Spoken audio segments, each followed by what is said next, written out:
Hey, welcome back to White River Homestead. I'm Shy and I'm so glad you're here. The weather is super crappy today, so I thought we could talk about some of my organization, specifically how I store my seeds and my garden binder. So let's get started. First, we'll talk about how I store my seeds because it's pretty simple. I have this photo container that I got from Michael's, which is a craft store, but I'm sure you can find it on Amazon, other craft stores, things like that. I think I paid about $15 for this around Thanksgiving, Black Friday sales, something like that. But I really like it because it has a handle, so it's easily a grab and go item. And then it has all of these different, I love color, so I love that it has all this color to it, but you can get it in clear as well. And I have a label maker and I just put labels on each little thing here. It's perfect for seed packets. They fit wonderfully in there. And you can fit quite a few of them too. I know I have some of these, like my flowers. I need to get a whole storage unit just for flowers, but you can see it's kind of busted at the seams there, but it probably has 20-25 seed packets in there, so it can hold quite a bit of seeds in each one.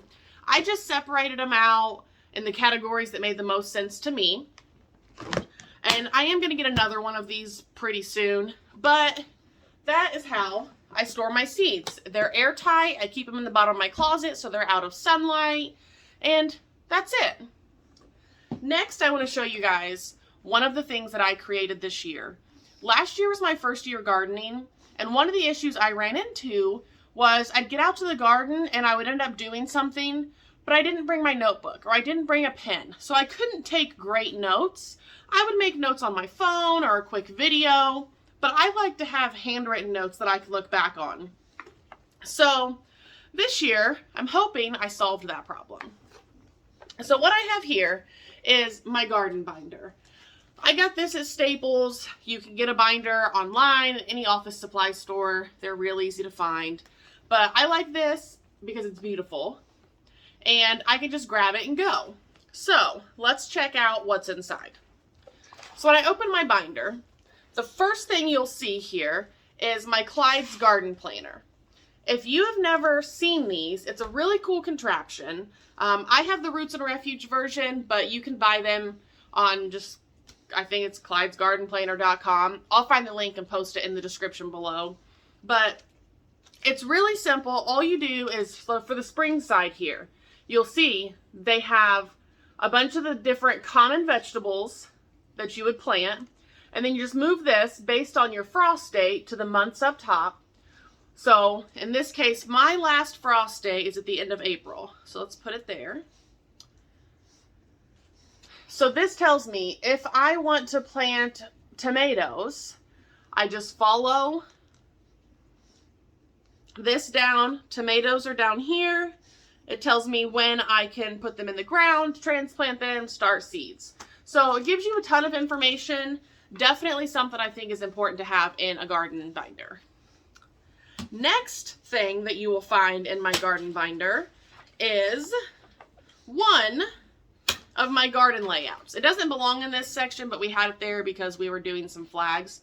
But I love graph paper. I bought the reinforced paper.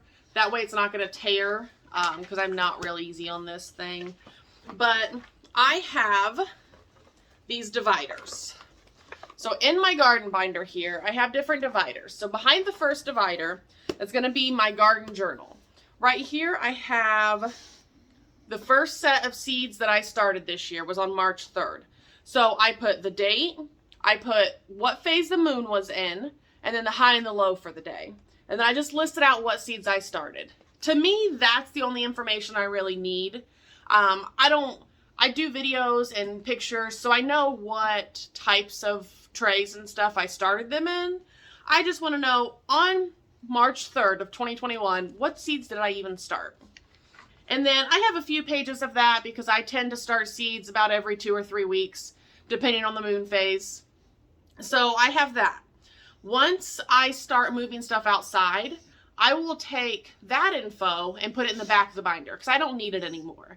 I'll have it in there if I need to reference it, but it's not important at this time. Then I will start fresh and I will just start documenting what I put in the garden, when I put it in the garden.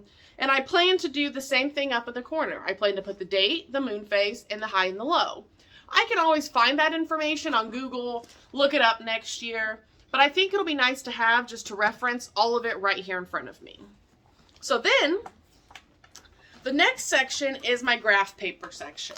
So, like I said, when I opened up my binder, this was in the front.